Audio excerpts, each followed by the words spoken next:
शुरू किया कि हम देश के प्रति काम कर रहे हैं, हमने पूरे भारतवर्ष को इलेक्ट्रीफाइड कर दिया, यानी गाँव में घरों में बिजली पहुँचा दी।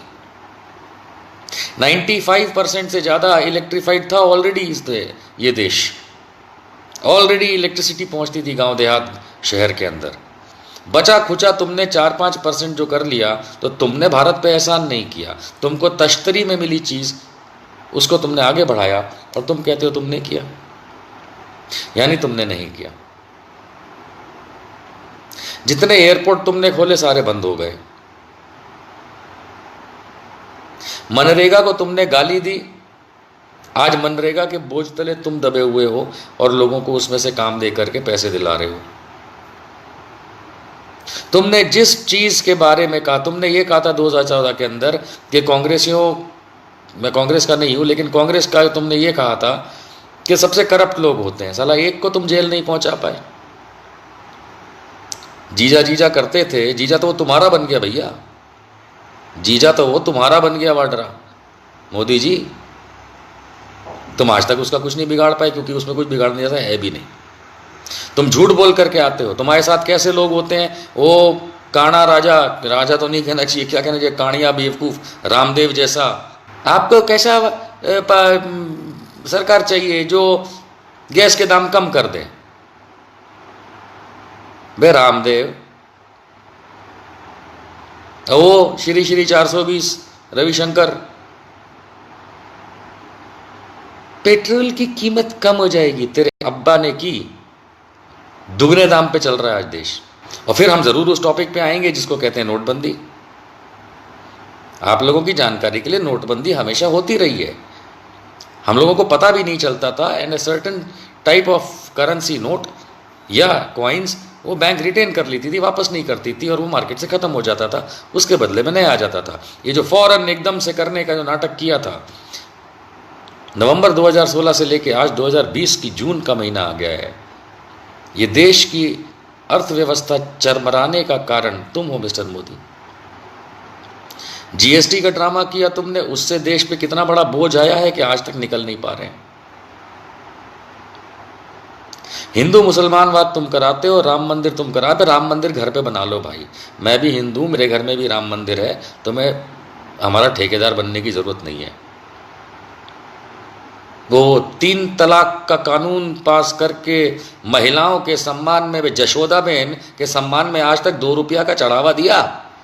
कभी जाके उसको सेब खिलाए, कभी जाके केला खिलाया, कभी जाकर के उसको बोला चलो बीवी जान एक बार खाना साथ में ज़िंदगी में खा लें? नहीं नालायक, वो तो तेरे को आता नहीं है और तू मुसलमानों की औरतों को धन्यवाद लेने चला है, तो तेरे से बड़ा कोई नालायक नहीं है, 3rd ग्रेड पर्सन। यूपीए की सरकारें आई, इसके पहले लोग मजाक उड़ाते थे कुछ पुराने प्रधानमंत्रियों का, जैसे कि HD देवेगौड़ा वगैरह का, कि भाई ये भी कोई, अरे नरेंद्र मोदी तुम्हारे जैसा तो नालायक कोई नहीं है। तुम तो देश के नाम पे तुमने बिल्कुल बेवकूफ़ बना रखा है। नौकरियां कहाँ हैं? मैं साल की 2 करोड़ नौकरियां दूंगा, अरे कहाँ? नौकरियां नहीं तुम्हारे पास देने के लिए, पैसा है नहीं तुम्हारे पास पॉलिसीज बनाने के लिए, रेवेन्यू तुम बनाते नहीं हो, हमारे इनकम टैक्स को रेवेन्यू बोलते हो। PSU कहलाते हैं गवर्नमेंट की जो कंपनीज होती हैं, ONGC oil and natural gas, state bank of India, Indian oil corporation, air India, steel authority of India limited, shipping corporation of India, ये जो इतने बड़े बड़े नवरत्न कंपनियां बनाई थीं जवाहरलाल नेहरू और उनके बाद भारत सरकार ने, वो इसलिए था कि भारत सरकार की कमाई हो, भारत सरकार उसमें कमाए और कमा के हेड ऑफ द फैमिली की तरह अपने लोगों को खिलाए पिलाए, देश का उत्थान करे। तुमको तश्तरी में मिल गया पका पकाया, तुम साला ये बेच दो, वो बेच दो, LIC बेच दो, हाल में शिपिंग कॉरपोरेशन ऑफ इंडिया बेच दो। तेरे बाप ने बनाया था बे, हैं? दामोदर दास मोदी ने बनाया था, जो तू बेच रहा है। अगर कोई एक यूनिट खराब हो जाती है, कि चलिए एयर इंडिया में प्रॉब्लम आ रही थी, तो उसको आप ठीक करते। आप सब कुछ बेचने पे तुले हो। तुम तो व्यापारी क्लास के नहीं हो, तुम साले भिखारी क्लास के हो कि कहीं सड़क पे पड़ी कोई चीज मिल गई बेच दिया। 4 किलो प्लास्टिक कहीं से पड़ा मिल गया, जाके कबाड़ी को बेच दिया। तुम तो कबाड़ी निकले यार। यू आर अ ब्लडी कबाड़ी मिस्टर मोदी। जो तुम्हें चीज मिली उठा के बेच दिया। एयरपोर्ट वो बेच दिए, शिपिंग कॉरपोरेशन वो बेच रहे हो, LIC वो तुम डिसइन्वेस्ट कर रहे हो। अरे देश बेच रहे हो। तुम्हारे बाप दादाओं ने देश नहीं बनाया। ये भारतीय जनता पार्टी में से या मोदी के या अटल बिहारी के या इनके जैसे RSS संघी लोगों ने ये देश का निर्माण नहीं किया। ये अंग्रेज के नौकर थे, अंग्रेज के जूते के तलवे चाटते थे जिसमें गोबर चिपका होता था। ये मोदी के संघी बाप दादा। तुमको एक देश में तुमने किसी भी तरीके से इलेक्शन जीत के तुम सरकार में बैठ गए, तुम बेच दोगे पूरे देश को। मुझे याद है नरेंद्र मोदी, तुमने कहा था मैं देश नहीं झुकने दूंगा, पर तुमने ये नहीं कहा था कि मैं देश नहीं बिकने दूंगा। तुम तो देश बेच रहे हो। आज भारत सरकार निकम्मी निठल्ली के पास 1 रुपया नहीं है दोस्तों, 1 रुपया नहीं है। ये RBI से हमारा देश का पैसा लूट चुके हैं, ये LIC से हमारा पैसा उठा चुके हैं, करोड़ों लाखों रुपया, लाखों करोड़ रुपया। ये हमारे नवरत्न कंपनियां बेच रहे हैं क्योंकि इनके बाप ने नहीं बनाई, मुफ्त की मिली है, कमाई का जरिया है नहीं। यही गुजरात मॉडल है। मैं जानता हूँ, मैं गुजरात में इतने साल रहा हूँ, मुझे पता है। जो मिला साली चीज़ को बेच करके इनने पैसे बना लिए, अपने पे खर्च किए और फिर नंगे हो गए। ये पिछले 2-2.5 साल से भारत सरकार ज़ीरो बैंकरप्ट है, इनके पास पैसा नहीं है। और इस वजह से ये कोरोना वायरस के नाम पे इन्होंने लाखों करोड़ रुपया विदेशों से इस समय लिया, IMF से और वर्ल्ड बैंक से। और ये किस पे खर्च कर रहे हैं? खुद पे खर्च कर रहे हैं। ये आम इंसान पे पैसा नहीं जा रहा है। आम इंसान तो भूखा प्यासा नंगा बैठा है। भारत सरकार के पास पैसे क्यों नहीं है इस समय? क्योंकि कोरोना वायरस की सिचुएशन इन्होंने खड़ी करी और लॉकडाउन कर दिया और सारा टैक्सेशन बंद हो गया। लगभग कोई टैक्सेशन इनके हाथ में नहीं आ रहा। लेकिन एक बात बिल्कुल साफ है मेरे दोस्तों, और मैं आपको बताता हूं, आपको समझ में आ जाएगा। भारतवर्ष के अंदर 7 लाख गांव हैं, 7 lakhs विलेजेस, है ना। हर गांव में एक सरपंच होता है और वो सरपंच को सरकार पैसे देती है हर महीने, अर्थात तनख्वाह। आप MP MLA तो छोड़ ही दीजिए, मेंबर ऑफ पार्लियामेंट छोड़ दीजिए, हज़ारों MLA छोड़ दीजिए, MLC छोड़ दीजिए, सरकारी दफ्तर छोड़ दीजिए, सरकारी विभाग डिपार्टमेंट्स छोड़ दीजिए, आप सरकारी पुलिस वाले छोड़ दीजिए, फौज छोड़ दीजिए, सब छोड़ दीजिए। जो लाखों की संख्या में भारत सरकार और केंद्र राज्य सरकारों की नौकरी करते हैं, उनको तो छोड़ दीजिए। आप हर सरपंच को उठा लीजिए, हर सरपंच को अगर ये 10,000 रुपये महीना भी देते हैं तो 7 लाख गांव, मान लेते हैं 5 लाख सरपंच होंगे। 5 लाख सरपंच 5 lakhs इंटू 10,000 कभी करेंगे तो आपको पता चलेगा कितने अरब रुपए होते हैं, अरबों। और ये हर महीना देना पड़ता है, बाकी तो खर्च मैंने गिना ही नहीं आपको। Every single month 5 lakh into 10,000, ये करके देख लीजिएगा कितने जीरो आते हैं, जो उस ससुर पात्रा तक को नहीं पता है ना। इतना पैसा हर महीना ये लोग सिर्फ सरपंचों को खर्च का देते हैं, तनख्वाह का देते हैं, जो भी कहते हैं।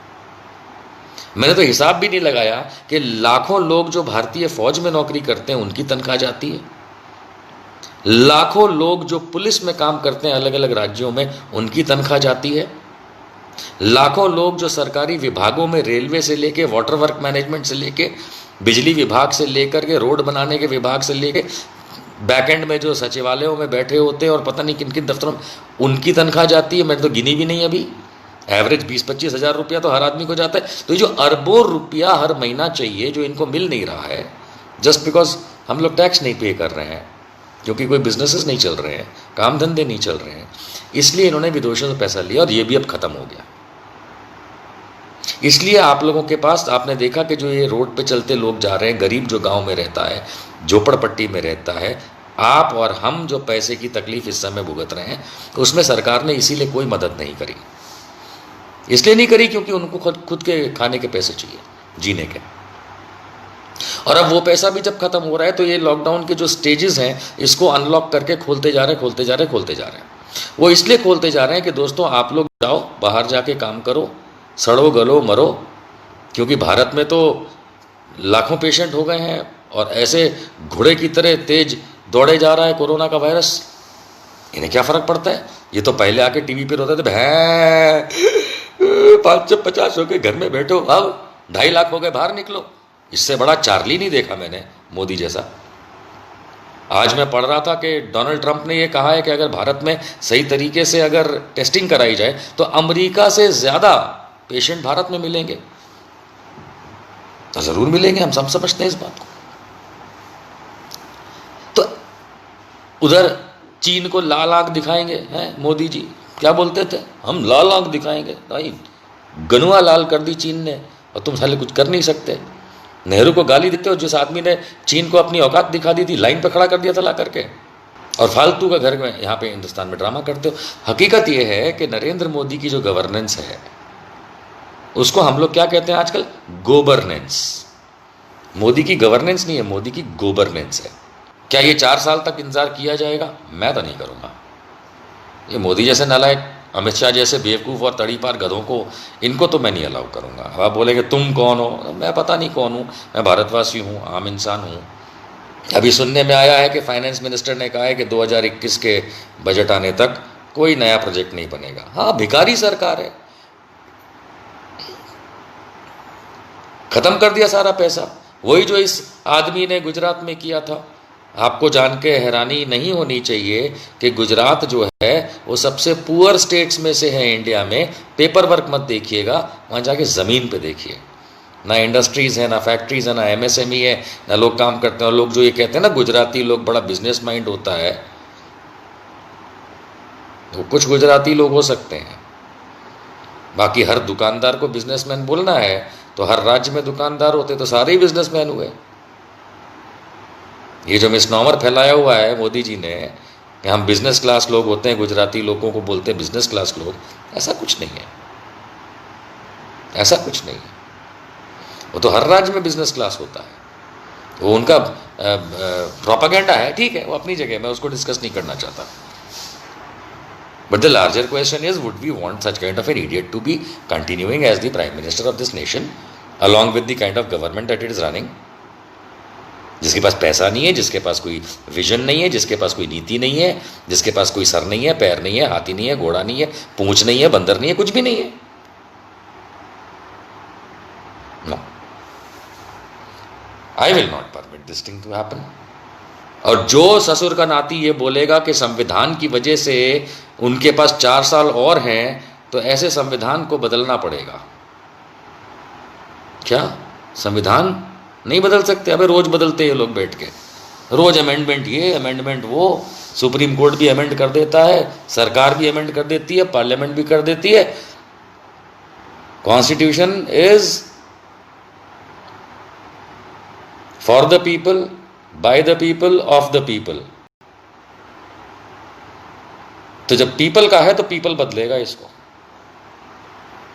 कहां बदलेगा वो जरा इंतजार कीजिए, कहां बदलेगा, क्योंकि अब हम ये चीज सहन नहीं करेंगे दोस्तों, हम नहीं सहन करेंगे। हो गया ये जितना ड्रामा। ये टिड्डे ने, मोदी नाम का जो टिड्डा है ना, पाकिस्तान की तरफ से जो उड़ के आया है, इसने पूरा बर्बाद कर दिया है। और इस टिड्डी दल को हम नहीं चलने देंगे। ये सब चिन्मयानंद की जो औलादें हैं, इनने देश का बलात्कार कर दिया। कौन है ये जितने संघी हैं ना, या तो ये जोशी जी वाले हैं और नहीं तो ये चिन्मयानंद की औलादें हैं। जो भी हैं ये, इन्होंने देश का भट्टा बिठा दिया है। और देश का भट्टा बिठा दिया है तो भारत सरकार सुन लो, भारतीय फौज सुन लो, भारतीय पुलिस सुन लो, भारत के कानून सुन लो, भारत के सुप्रीम कोर्ट, हाई कोर्ट, सलाम सुन लो, आप हमारे हो। हम आपके हैं, और आपके और हमारे खिलाफ जो जाएगा पब्लिक उसका साथ नहीं देगी। ये नरेंद्र मोदी, अमित शाह जैसे, राजनाथ सिंह, निर्मला सीतारमन, प्रकाश जावड़ेकर जैसे नालायक लोग बैठ करके जो देश का भट्टा बिठा रहे हैं, जिसमें मिला लीजिए पीयूष गोयल, है ना, ये सारे जितने नालायक हैं, आप जो वर्दी में हैं उनका फ़र्ज़ बनता है इनको सल्यूट करें, ज़रूर कीजिएगा। लेकिन आपका फ़र्ज़ ये नहीं कहता कि अगर ये लोग देश तोड़ने का काम करते हैं तो आप इनका साथ देंगे। क्या आपको नहीं दिख रहा कि एक आदमी प्रधानमंत्री की कुर्सी पर बैठ के देश को बर्बाद कर रहा है? अगर नहीं दिख रहा तो आप गलत जगह बैठे हैं सर। अगर आप सुप्रीम कोर्ट के जज हैं और आपको नहीं दिख रहा तो आप गलत जगह बैठे हैं। आप भारत के फौज में हैं और आपको नहीं दिख रहा तो आप गलत जगह बैठे हैं। आप मिनिस्टर हैं, आपको नहीं दिख रहा, आप गलत जगह बैठे हैं। आप डॉक्टर हैं, आपको नहीं दिख रहा तो आप गलत जगह बैठे हैं। आप पुलिस के अधिकारी हैं और आपको नहीं दिख रहा कि ये लोग तोड़ रहे हैं तो आप गलत जगह बैठे हैं। आपको इनसे दबने की जरूरत नहीं है, ये आपके बाप नहीं है, आप इनके बाप हैं और आप हमारे भाई हैं, अर्थात हम लोग इनके बाप हैं, हमने इनको बनाया है। अगर ये देश तोड़ने की कोशिश कर रहे हैं तो इनको हटाना हमारी जिम्मेदारी है। भारत की फौज, ये आपकी भी जिम्मेदारी है। भारत की फौज का ये कर्तव्य है कि भारत को बचाए। तो भारत की फौज ऐसे नालायक